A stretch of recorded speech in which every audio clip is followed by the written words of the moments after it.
glass tower of Horizon Global gleamed beneath the afternoon sun, standing tall in the heart of the city like a monument to ambition.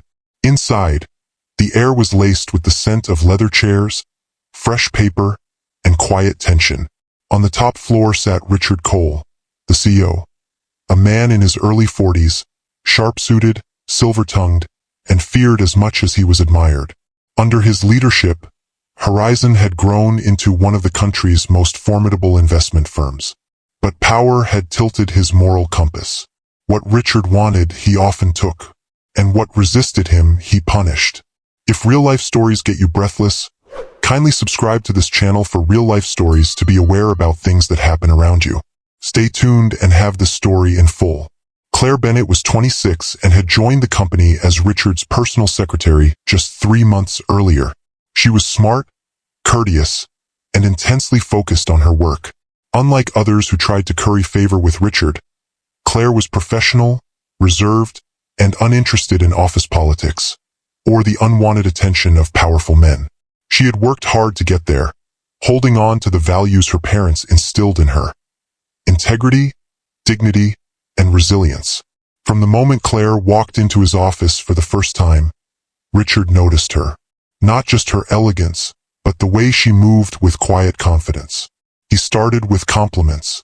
Then came the long stares during meetings, the unnecessary closeness when he leaned over her desk, the way his hands lingered too long when he handed her a file. Claire ignored it, hoping it would stop. But it didn't. One evening, she stayed late finalizing a report. Richard appeared in the doorway with 2 glasses of wine. "You've been working hard," he said smoothly. "Let's unwind a little. Just us." Claire politely declined. "Thank you, sir, but I don't drink during work hours." "It's past work hours now," he said, stepping closer. "Claire, you don't have to be so stiff. We're both adults here." She straightened. "Sir, I came here to work. Please respect that." His smile faltered, just for a moment, then returned, tight and forced. "Of course, just trying to make you feel comfortable." The next day, Claire noticed small changes. A few cold glances from senior staff. Her access to files restricted. She was left out of meetings she previously scheduled herself. A week later, HR called her in and told her she was being let go. "Performance issues," they said. No explanation. No evidence. Claire left the building with her dignity intact, but her career suddenly stalled. She knew why she was fired, but had no proof. Friends in the company texted her quietly, expressing regret but urging her to move on. She was replaced within a week. Richard didn't waste time. Weeks after Claire's departure, he turned his attention to a new employee, Jessica Moore, a marketing associate in her late 20s. Jessica was confident, lively, and had ambitions of climbing the corporate ladder quickly. She laughed at Richard's jokes, touched his arm when she spoke, and didn't mind his advances. He began inviting her to private dinners, giving her high-profile assignments, and whispering promises of promotion in exchange for her company. Their affair wasn't exactly a secret. Most employees saw the signs. Jessica arriving late from his office, her emails copied to Richard personally, her sudden raise.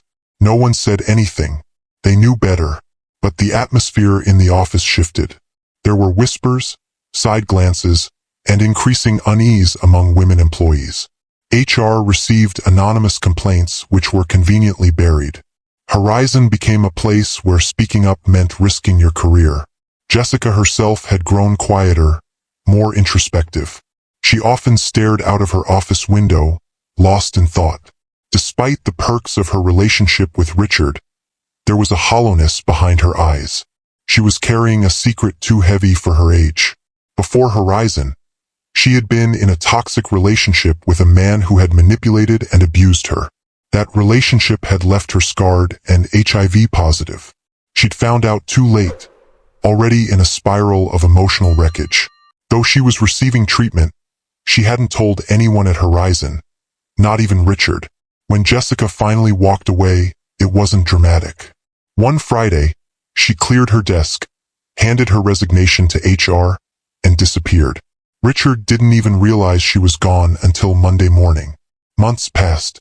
Richard continued his reign with arrogance, though cracks had begun to show. His decisions became more erratic. His temper, once cold and controlled, now flared in meetings. Staff turnover increased. One trusted executive, Brian Adler, left unexpectedly and later gave a veiled interview about a rotting culture at the top. Then came the illness. Richard dismissed the early symptoms. He blamed stress, age, work. But the fatigue worsened. The night sweats came.